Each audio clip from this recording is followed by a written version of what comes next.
নমস্কার। যুক্তি তর্ক সঙ্গে অর্কই আপনাদের স্বাগত। আপনাদের সঙ্গে আমি অর্কপ্রভ সরকার। কেন্দ্রীয় স্বরাষ্ট্র মন্ত্রক কার্যত চরম পত্র দিয়েছে, আলটিমেটাম। সব রাজ্যকেই দিয়েছে, কেন্দ্রশাসিত অঞ্চলকে দিয়েছে, কিন্তু পশ্চিমবঙ্গের ক্ষেত্রে কেন্দ্রীয় স্বরাষ্ট্র মন্ত্রকের এই নির্দেশের প্রভাব সুদূর প্রসারী। কি বলেছে কেন্দ্রীয় স্বরাষ্ট্র মন্ত্রক? দেখুন, অপারেশন সিন্দুরের পর ভারত বাংলাদেশ সীমান্তে নজরদারি তো বাড়ানো হয়েছে। ভারত এবং বাংলাদেশের মধ্যে 4000 কিলোমিটারের বেশি সীমান্ত আছে, তার মধ্যে পশ্চিমবঙ্গের সঙ্গে 2000 কিলোমিটারের বেশি। তার মধ্যে রিভারাইন বর্ডার আছে। সমস্ত সীমান্ত তো সুরক্ষিত নয়, সর্বত্র কাঁটাতারের বেড়াও নেই, ফেন্সিংও নেই, তাই অনুপ্রবেশ করছে।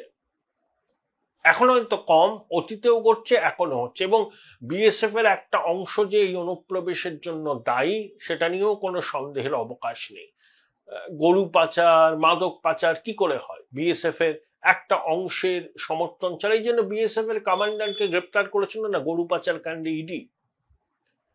তো সম্প্রতি গুজরাট থেকে 76 জন বাংলাদেশিকে পুশব্যাক করা হয়েছে, ওই ত্রিপুরা সীমান্ত দিয়ে করা হয়েছে, খাগড়াছড়ি। 20 মে আহমেদাবাদ শহরে একটা জায়গাতে বাংলাদেশিদের অবৈধ দখলদারি ছিল। 3000 পুলিশ, 50টা বুলডোজার এবং কোর্টের নির্দেশকে সামনে নিয়ে উচ্ছেদ অভিযান শুরু হয়েছে। কেন্দ্রীয় স্বরাষ্ট্র মন্ত্রক সাফ জানিয়ে দিয়েছেন, আগামী 1 মাসের মধ্যে ভারতবর্ষের যত অবৈধ বাংলাদেশি অনুপ্রবেশকারী এবং রোহিঙ্গা আছে তাদেরকে খুঁজে বার করতে হবে, তাদের কাছে যা ডকুমেন্ট আছে সেগুলো যাচাই করতে হবে। তাতে যদি প্রমাণিত হয় তারা অবৈধভাবে ভারতে বসবাস করছেন, তাদেরকে পুশব্যাক করতে হবে। এবং ডেডলাইনটা বেঁধে দেওয়া হয়েছে 30 দিন। অতীতে এরকম ঘোষণা কেন্দ্রীয় স্বরাষ্ট্র মন্ত্রক করেনি তা নয়, কিন্তু যেটা সব থেকে তাৎপর্যপূর্ণ, এই সময় সীমা নির্ধারণ করে দেওয়া। অতীতে মমতা বন্দ্যোপাধ্যায় যখন বিরোধী নেত্রী ছিলেন, কত কথা বলেছেন না বাংলাদেশের অনুপ্রবেশকারীদের নিয়ে। একবার তো লোকসভায় 2004-05 সালে স্পিকারের চেয়ারের উদ্দেশ্যে কাগজ ছুড়েছিলেন যে অনুপ্রবেশকারীদের নিয়ে তাকে কথা বলতে দেয়া হচ্ছে না। এখন মমতা বন্দ্যোপাধ্যায়ের মুখে অনুপ্রবেশকারীদের নাম শোনেন না। অভিযোগ, বিরোধীদের অভিযোগ যে এই অনুপ্রবেশকারীদের, অবৈধ অনুপ্রবেশকারীদের ভোটার কার্ড, আধার কার্ড করিয়ে দিয়ে তাদেরকে নামও ভোটার তালিকায় ঢুকিয়ে দেওয়া হচ্ছে, এবং তারা রাজ্যের শাসক দলের একটা সুরক্ষিত ভোট ব্যাংক। কয়েকদিন আগে রাজ্যসভায় বিজেপির সাংসদ শ্রমিক ভট্টাচার্য কি বলেছেন, এই যে বিধাননগরে সাহা ইনস্টিটিউট অফ নিউক্লিয়ার ফিজিক্সের লাগোয়া অঞ্চলে রোহিঙ্গাদের আনা হলো, তাদের বসতি, তারা যে ভাষায় কথা বলছেন সেটা বাংলা ভাষায় নয়। পুলিশকে বলা সত্ত্বেও কোনো উদ্যোগ নেওয়া হয়নি। এখন কেন্দ্রীয় স্বরাষ্ট্র মন্ত্রকের এই নির্দেশ কতটা মানবে রাজ্য প্রশাসন, এটাই হচ্ছে প্রশ্ন। কিন্তু বিষয়টা খুব অ্যালার্মিং।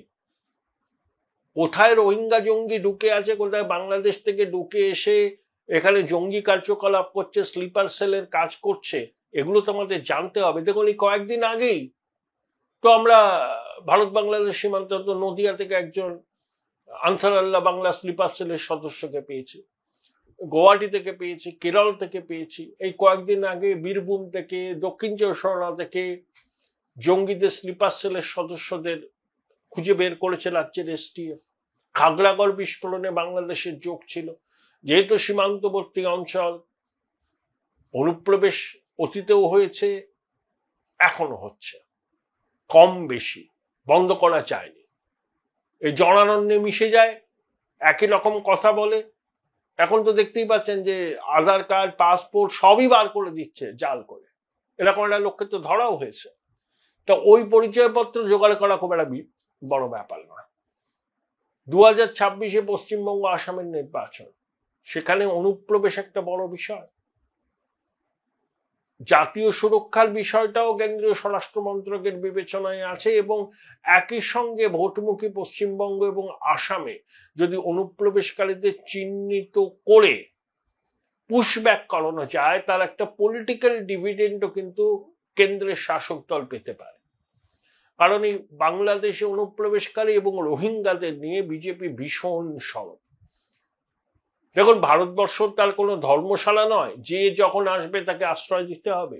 সেটা সুপ্রিম কোর্টের দীপঙ্কর দত্ত মাননীয় বিচারপতি এবং আরেকজন বিচারপতির ডিভিশন বেঞ্চ দত্তহীন ভাষায় জানিয়ে দিয়েছে একটা মামলার প্রেক্ষিতে। তাদের কিছু আইনজীবী হইচই করছেন যে শরণার্থীদের এইভাবে তাড়িয়ে দেওয়াকে ঠিক, তাদেরকে তো আশ্রয় দিতে হবে। তার আবার নেহেরু জমানার কথা তুলে এনেছে। নেহেরু জমানায় তো অনেক কিছু হয়েছে, পাক অধিকৃত কাশ্মীর হয়েছে, ইন্ডাস্ট্রিটি হয়েছে, আরো অনেক অনেক কিছু হয়েছে যার খেসারত এখনো আমরা দিয়ে চলেছি। এবং রাষ্ট্রপুঞ্জে পাকিস্তানের এই কাশ্মীরের বিষয়টা নিয়ে যাওয়ার জন্য নেহেরুর ভূমিকা ছিল। ইসরায়েলের রাষ্ট্র হিসাবে স্বীকৃতির ভোটে রাষ্ট্রপুঞ্জে ভারত ভোট দেয়নি। এগুলো ঐতিহাসিক সত্য, তার খেসারত আমাদের দিতে হচ্ছে। তো এখন হয়েছে ঐতিহাসিক ভুলগুলো শোধরানোর সময়, এগুলো শোধরাতে হবে আমাদের। কেন্দ্রীয় সরকারের এই নির্দেশ এবং স্পষ্টভাবে বলা 30 দিন চিহ্নিত করতে হবে, ডকুমেন্ট ভেরিফাই করতে হবে। যদি দেখা যায় অবৈধ অনুপ্রবেশকারী এখানে থাকছে, জাল ডকুমেন্ট জোগাড় করে তখন পুশব্যাক করতে হবে। দেখুন, বাংলাদেশ এই পুশব্যাক নিয়ে আপত্তি জানিয়েছে।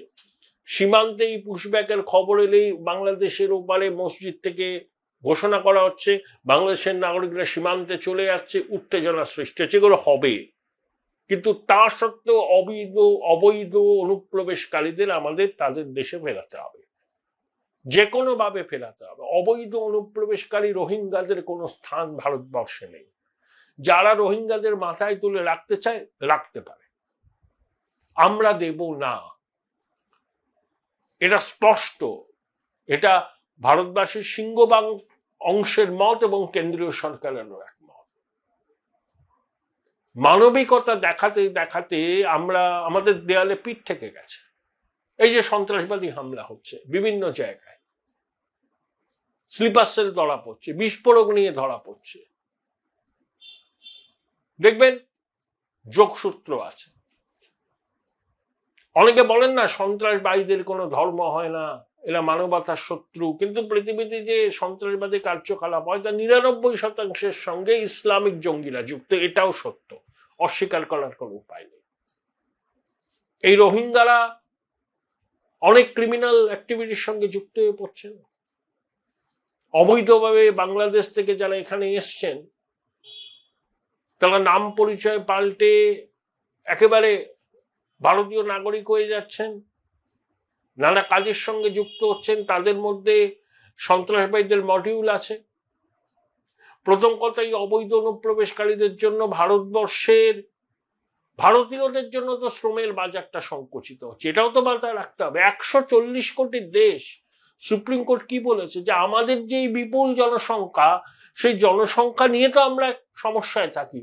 তারপর আমরা যদি আশ্রয় দিতে শুরু করি সেটা সম্ভব? ধর্মশালা তো নয় ভারতবর্ষ। অত্যন্ত বাস্তবসম্মত একটা রায় কুর্নিশ করে সুপ্রিম কোর্টের মাননীয় বিচারপতি। তাহলে এই প্রেক্ষিতে দেখতে হবে কেন্দ্রীয় স্বরাষ্ট্র মন্ত্রকের এই নির্দেশ। রাজ্যের শাসক দল অবশ্যই এটাকে বলবে পোলারাইজেশনের জন্য আমরা মানব না ইত্যাদি বলতেই পারে। বেছে বেছে একটা বিশেষ ধর্মের লোকজনকে নিশানা করছে কেন্দ্রীয় সরকার, এগুলো তারা বলবে। কিন্তু আমাদের সুরক্ষার জন্য, আমাদের সুস্থিতির জন্য, 140 কোটি ভারতবাসী নিরাপত্তা নিশ্চিত করার জন্য কেন্দ্রীয় সরকারের এই উদ্যোগের কে সমর্থন করাটাই তো উচিত। একজন সাধারণ মানুষ হিসেবে এটাই আমার মনে হয়। এর মধ্যে যুক্তরাষ্ট্রীয় কাঠামো ধ্বংস হয়ে যাচ্ছে, সব নানা কথা শাসক দল তুলবে। বলে রাখলাম, যখন এই বিষয়টা নিয়ে চর্চা শুরু হবে, যত নির্বাচন এগিয়ে আসবে তত দেখবেন এই সমস্ত বিষয়গুলো নিয়ে চর্চা শুরু হবে। মাননীয় মুখ্যমন্ত্রী শিলিগুড়ি সফরের প্রাক্কালে একটা কথা বলেছেন, শুনে আমার খুব মজাই লাগলো। ওই বিকাশ ভবনের সামনে যে চাকরিহারা যোগ্য শিক্ষক শিক্ষিকা বসে আছেন, তাদের এই অবস্থান নিয়ে সাংবাদিকরা যখন তাকে প্রশ্ন করেন, মুখ্যমন্ত্রী বলেন যে লক্ষণ রেখা অতিক্রম করা উচিত নয়। আন্দোলন তো তিনিও করেছেন, আন্দোলন করতে গেলে কারুর অসুবিধা করে আন্দোলন হয় না। একই কথা বলেছেন অভিষেক বন্দ্যোপাধ্যায়। মাননীয়কে স্মরণ করিয়ে দিই, ওই সিঙ্গুর আন্দোলনের সময় টানা 3 সপ্তাহ দুর্গাপুর এক্সপ্রেসওয়ের একটা দিক তিনি সম্পূর্ণ অবরোধ করেছিলেন। তাতে যান চলাচল ব্যাহত হয়েছিল, নিত্য প্রয়োজনীয় পণ্য যেগুলো অন্যান্য রাজ্য থেকে আসে সেগুলোর যোগানো ব্যাহত হয়েছিল। মাননীয় খুব তাড়াতাড়ি সবকিছু ভুলে যান। এখন তিনি জ্ঞানের বাণী শোনাচ্ছেন, জ্ঞান গর্ব কথা বলছেন, এবং আর একটা কথা বললেন যে যারা চাকরি খেয়েছে তারাই এখন হিতৈষী সাজছে, রাজ্য সরকার তো চাকরি খায়নি। আরে 17 রকম দুর্নীতি হয়েছে, এসএসসি করেছে, সুপ্রিম কোর্ট বলেছে। বিকাশ বাবুরা Join Indian Institute of Hotel Management now. Right choice, right decision. বঞ্চিত চাকরি প্রার্থীদের ওই মামলা করেছিলেন, এবং এসএসসি, মধ্যশিক্ষা পর্ষদ, রাজ্য সরকার তো লেজে গোবরে হয়ে গেছে, ডিফেন্ড তো করতে পারেনি। 17 রকম দুর্নীতি, এমন দুর্নীতি যে গন্ধ বেরোচ্ছে নিয়োগ প্রক্রিয়া থেকে। তাই সার্বিক স্বচ্ছতার স্বার্থে, ভবিষ্যতের স্বার্থে সুপ্রিম কোর্ট এই ল্যান্ডমার্ক জাজমেন্ট দিয়েছে। আপনার সরকারই তো দায়ী, আপনার শিক্ষামন্ত্রী তো দায়ী। তারাই তো টাকার বিনিময়ে এইভাবে চাকরিগুলো বিক্রি করেছেন। এখন আপনি ঝেড়ে ফেলতে চাইছেন দায়। এটাই অবশ্য আপনার টেন্ডেন্সি। কোনো ভালো খবর হলে কৃতিত্ব দাবি করার ব্যাপারে সবার আগে উনি হাসি মুখের ছবি ছড়িয়ে পড়বে সব জায়গায়, এক্স হ্যান্ডেলে পোস্ট করে দেবে। আর যখন এই ধরনের দুর্নীতির জন্য চাকরি চলে যাচ্ছে, তখন দায় নিজের মেন না, আদালতের গাড়ি, আইনজীবীদের গাড়ি, বিরোধীদের গাড়ি, যাকে স্কেপগোট বানানোর বানিয়ে দেবেন। কিন্তু এবার তো ববি ভুলবে না দিদিমণি, মানুষ বুঝেছে যে কাদের জন্য শিক্ষক শিক্ষিকাদের এইভাবে রাস্তায় বসে থাকতে হচ্ছে প্রচন্ড গরমের জন্য। বলছেন মামলা করেছিলেন কেন? কেন মামলা করবেন না? আইনজীবীরা কাজই তো মামলা করা, তারা তো একটা পক্ষের হয়ে সওয়াল করেছিলেন। মানে আপনি যারা টাকা দিয়ে চাকরি পেয়েছে তারাও চাকরি করবে, যারা যোগ্যতার ভিত্তিতে চাকরি পেয়েছে তারাও চাকরি করবে। বুড়ি মুরগির একই দর আপনার কাছে। অর্থাৎ টাকা দিয়ে চাকরি পাওয়াটা আপনার কাছে কোনো অন্যায় নয়। এখন জুলি থেকে বেড়াল বেরিয়ে পড়েছে বলে যা খুশি তাই বলছেন, আইনজীবীদের উপর দোষ চাপিয়ে দিচ্ছেন, বিরোধীদের কাঠগড়ায় তুলছেন, বলছেন চাকরিখোর, চাকরি খেকো, ভাত দেওয়ার ক্ষমতা নেই, কিল মারার বসে, সব বলেন না উনি। আরে চাকরিটা গেছে আপনার সরকারের দুর্নীতি এবং অপদার্থতার জন্য। আপনাদের একজন মুখপাত্র যিনি সব বিষয় নিয়ে কথা বলেন, মঙ্গল গ্রহ থেকে শুরু করে সব বিষয় নিয়ে, তিনি তো এবিপি আনন্দের সাক্ষাৎকারে বলেছেন যে পার্থ চট্টোপাধ্যায় টাকা তুলছিলেন চাকরি বেচে, এরা 2021 সালের আগে সরকার জানত। ব্যবস্থা নেননি কেন? পার্থকে সরাননি কেন? 21-এর পর তাকে শিক্ষা দপ্তর থেকে সরালেন, কিন্তু মন্ত্রী করে রাখলেন। পার্থ, মানিক, সুবিরেশ, শান্তিপ্রসাদ, কত। আপনার হাতে পুলিশ, আপনার হাতে গোয়েন্দা দপ্তর, আপনার গোয়েন্দা দপ্তরের কাছে খবর ছিল না এভাবে চাকরিগুলো বিক্রি করা হচ্ছে? নাকি খবর থাকা সত্ত্বেও তারা ব্যবস্থা নেননি? আর খবর যদি না থাকে তো সেটা অপদার্থতার চূড়ান্ত নজির। আর খবর থাকা সত্ত্বেও ব্যবস্থা না নেওয়া হচ্ছে অপরাধীদের পাশে দাঁড়ানো। মাননীয় যতই এদিক সেদিক পাশ কাটিয়ে এর ঘাড়ে দোষ চাপিয়ে ওর ঘাড়ে দোষ চাপিয়ে পাপস খালানোর চেষ্টা করুন না কেন, রাজ্যবাসী জানে এই সার্বিক অনাচারের দায় একমাত্র তার সরকারের। পারতেন তো মানুষের কাছে করজোরে ক্ষমা চেয়ে নিতে। এই চাকরি যারা যোগ্যদের বলতেন, দেখুন আপনাদের পরীক্ষাটা দিতে হবে। ক্ষমা চাইছেন রাজ্যবাসীর কাছে এই পর্বতপ্রমাণ দুর্নীতির জন্য। রিভিউ পিটিশনের কি ভবিষ্যৎ হয় সবাই জানে।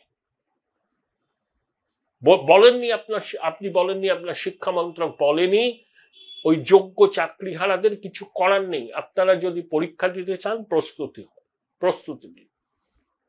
বলেননি, আশ্বাস দিয়েছেন, বলছেন রাজ্য সরকারের উপর ভরসা রাখতে। তাহলে যে সরকার যোগ্য চাকরি মানে যারা যোগ্যভাবে চাকরি পেয়েছে তাদের চাকরিটাকে টিকিয়ে রাখতে পারছে না নিজেদের দুর্নীতির জন্য, তাদের উপর মানুষ কি ভরসা রাখবে?